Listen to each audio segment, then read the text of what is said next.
Hello everybody, MorbTron here. Today I want to talk a little bit about what was seen and heard and learned about in the Bungie Vidoc that was released much earlier today.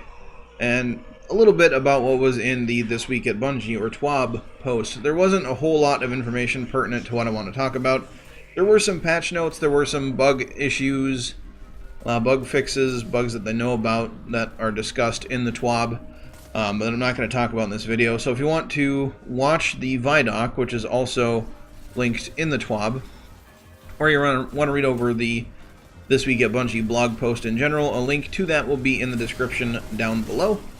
But I'm going to go over the most important things that were said in the Vidoc and mentioned in the TWAB in this video, and give kind of my opinion on them and give you my take on what Bungie is giving us. First, let's talk about the annual pass and what it will give the people like myself that own it, with Joker's Wild releasing in 2 weeks.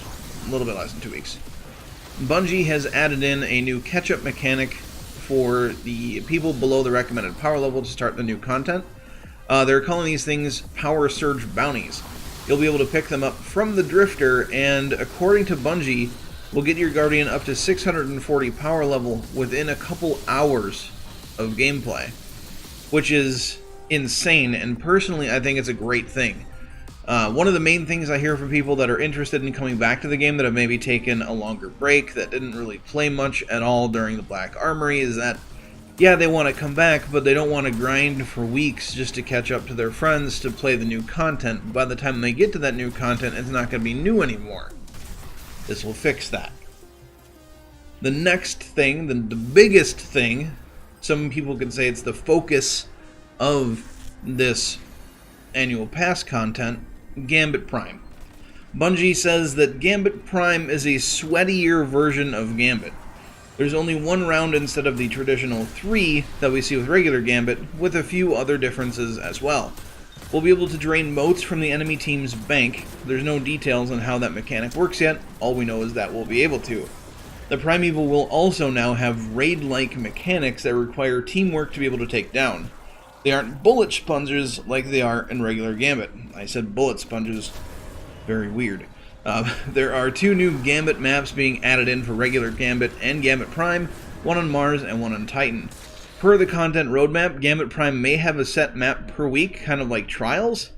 I could be wrong, but I'm about 90% sure. And it looks like once they get through all of the maps, it's going to be random at that point. I don't know. The roadmap is pretty confusing as far as that goes, but I'm pretty sure that at least the first couple weeks we're going to have a set Gambit map for Gambit Prime. Then after that, it could just be rotating from week to week, but it's still going to be set. Or it could go completely random, like regular Gambit is right now. It doesn't seem to be a weekend-only event, though, like Trials was. There are new items, new weapons to grind for in Gambit Prime as well. They teased at a few of the weapons. Looks like there's a new hand cannon, there's a new sniper rifle, a new grenade launcher. From the Vidoc, it appears that there's either a new auto rifle and pulse rifle as well, or they are ornaments for existing weapons that we have. Either way, they look really cool, and I'm interested to see what that hand cannon and sniper is all about. They look cool, but kind of hoping that the hand cannon's not a 180. We could use another strong 140 in my opinion, but another strong 140 that's not an exotic. But we'll see. We'll see what happens. There's also armor sets that are being added into Destiny 2, specifically for Gambit Prime, and that's huge for 2 reasons. Armor sets have never, ever been in Destiny. Not in Destiny 1, not in Destiny 2. Now, there's been armor sets that look like they're supposed to go together, right? They might even have the same name. You might get them from the same place, but there's no set bonuses. There's no, equip all of the armor pieces for the set to get X bonus. That is changing starting with Gambit Prime. And that, I think, is amazing. Being able to build your character and actually have a build for it now. Not just, what super box did I click before I entered this activity? Not what weapons do I have equipped, but what armor do I have equipped that can give me a specific set of bonuses for this specific role I want to take in this match of Gambit Prime. And speaking of that, there are 4 armor sets that look, about the same other than what color they glow. There's a glow to them depending on what kind of armor set you want to go for, and each armor set kind of coincides with each role within Gambit. There is the Reaper, which Bungie's calling the Scythe of Destruction, which is centered around taking down as many enemies as possible, as fast as possible. So, you always had that person in Gambit that's always said, I'm just going to kill all the things, you guys come in behind me and pick up all the motes and bank them. The next one is called the Collector. It's called Commander of the Dark, according to Bungie, which is interesting. That's all about collecting and banking motes as fast as possible to send blockers to the enemy side. So we still have blockers to send over to the enemy team, but again, we don't really know how draining the enemy team's mote bank is going to work. I don't know if there's some sort of special, maybe once per game thing you have to do that. They haven't given us any bit of information about that yet, unfortunately.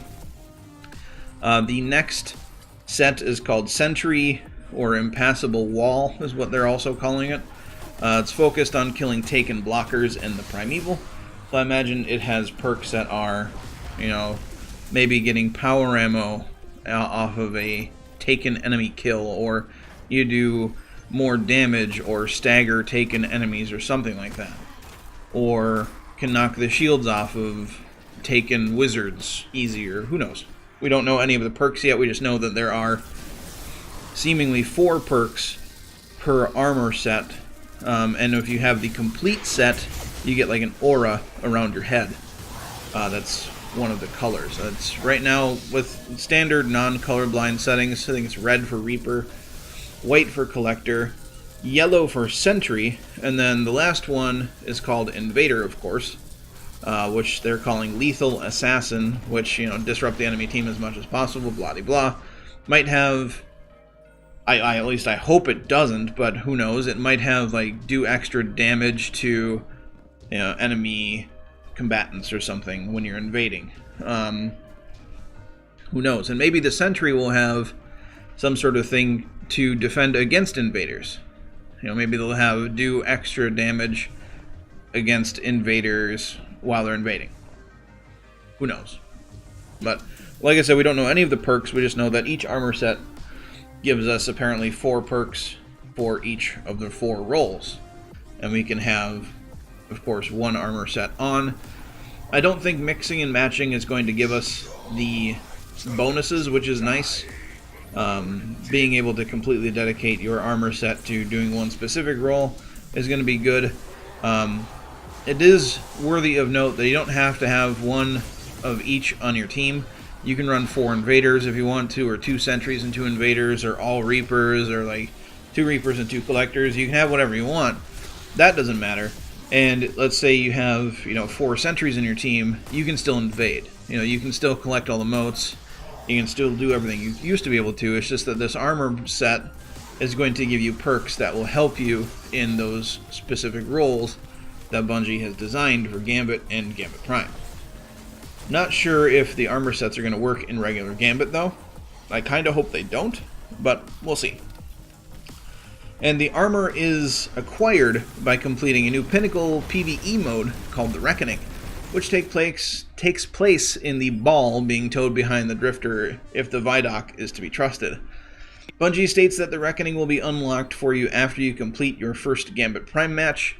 Not sure if there's a token-based system to be able to complete the Reckoning, or at least attempt it.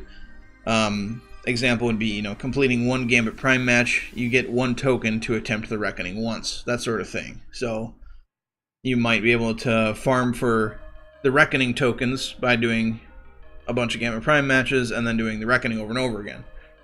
Hopefully, the way that it's going to work is you do your 1 Gambit Prime match, and that just unlocks that mode for you, and you can do Reckoning over and over if you want to just do the Reckoning. And as far as that mode itself, goes, it appears to be some sort of gauntlet-type activity where you fight through hordes of PvE enemies. There's no invaders, there's no PvP in this, it's just PvE. And then once you fight through that horde, that gauntlet of enemies, you get to some sort of boss event at the end. Right now, Bungie says that there are 3 different tiers of the Reckoning that will unlock progressively throughout the first few weeks of the season. So we'll start out with just Tier 1, a couple days later we get Tier 2, and then I think a week later or a week and a half later or something we get Tier 3. Personally, I'm very, very excited to check out the Reckoning activity. I'm a bit cautious about Gambit Prime though. Regular Gambit got to a point for me where it was way too competitive and sweaty for me to enjoy it. So Bungie calling Gambit Prime the quote-unquote sweaty version of Gambit has me a little bit worried as to how sweaty it's actually going to get. For myself, players getting overly competitive in things like quick play PvP or Gambit completely sucks the fun out of the activity. On the bright side, if Gambit Prime is the place for people to get ultra competitive in a Gambit environment, that might make regular Gambit an activity that is more prone to shenanigans and fun times. As far as regular seasonal content, aka non-annual pass content that everyone can play, Thorn, the exotic hand cannon that has been teased at us for a while now, will be able to be acquired by anyone that owns the game, according to the Vidoc. This is great news, as forcing someone to own the annual pass to acquire an older Destiny 1 exotic is a bit in bad taste in my opinion. We have no other confirmed details yet about the Thorn other than we can begin our journey to get it, quote-unquote, starting the second week of the season. I can only assume that this means there will be some sort of quest to acquire it, one that may or not be time-gated. Hopefully we see a quest that is like The Last Word, where if you want to binge the entire quest line and get the last word on the first day, you certainly can.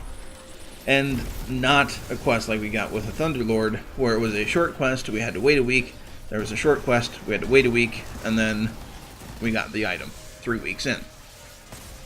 Hopefully, it's more like The Last Word, where there's a bit more content to it, a lot of lore, and if you want to binge the whole thing to get it right away, you certainly can.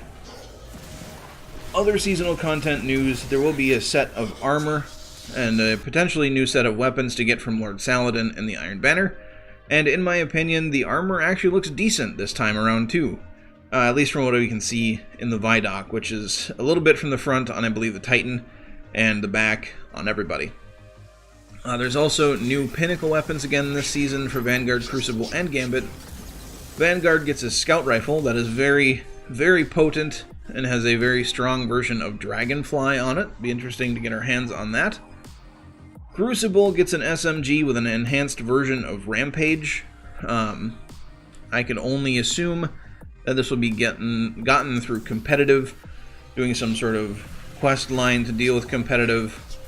So I probably won't be getting this because I don't like competitive Crucible. So I'm sure it'll be fun. I'm sure, since it is an SMG, Shotgun Warriors are still going to Shotgun Warrior, but hopefully with this new Pinnacle SMG, we might see a little bit of a stir in the meta. Maybe. Who knows? We'll see. And then Gambit gets a heavy machine gun that has another... I'm going to call it Rampage because that's what we can compare it to right now in the game. But it doesn't go away over time. This version of Rampage goes away only after you stow the weapon or reload it. So having a bunch of ammo in reserves and either standing behind a rally barricade or Lunafaction boots on a Warlock standing in a rift, or even dodging on a Hunter, might get interesting. Also, to wrap things up, there's a new spring seasonal event called the Revelry. We have no other info on it other than its name, and that it appears to have its own special armor with a kind of revelry theme to it, whatever that might be. Probably some sort of springtime, hey, all the snow is gone, it's no longer a wintry hell outside kind of thing, but we'll see. We'll see what happens. But I think I've talked long enough. If you're interested in any of the material that I went over here, you want to read over the This Week at Bungie yourself, or want to watch the Vidoc that you haven't watched it yet, like I said, a link to the TWAB, which also contains the Vidoc, will be in the description down below. Like I said, there are a number of little patch notes and bug fixes that they're going to be working in over the next few weeks that are mentioned in the TWAB that I did not go over here. There's no real roaring changes or anything like that, just little tweaks here and there. But yeah, overall I think it's going to be good. We'll have to see what Gambit Prime is about, and I'm really curious to see the Reckoning. I really want to get my hands on that. But it looks like, as far as Crucible goes, we get a new SMG, and that's it. So I don't really... I mean, we have Gambit Prime, which is a PvPvE event, but it looks like Crucible players, or players that primarily focus on PvP, get kind of left in the dust again with this expansion, or this annual pass, this new season, whatever you want to call it. Somewhat unfortunate, but you never know. There might be something that Bungie hasn't mentioned yet. Maybe something that wasn't quite ready to be disclosed yet. Hopefully there will be something, because the Crucible needs to be shaken up, in my opinion, every couple months at bare minimum, and it really hasn't been in year 2 in Forsaken so far. It's been kind of the same since Forsaken has released, with only minor tweaks to the meta that really haven't changed the meta at all. It's just kind of narrowed the vision of what the meta is for people, but oh well, we'll see what happens. If you liked this video, if you want to show your support, you can hit that like button for me. If you're new here, you want to subscribe to see more of my content, you certainly can. It doesn't cost you a darn thing, and it really helps me out, helps my channel grow, so I would appreciate the subscription. Also, if I forgot anything that's super important, or you want to discuss Gambit Prime, or anything I talked about, that's what the comment section's for. I read every comment. I might not reply to every comment, but I definitely read every one of them, and let's talk about stuff. Let's do it. Comment section. Do the thing. But do not forget to have a good day, everybody, and I will catch you all next time.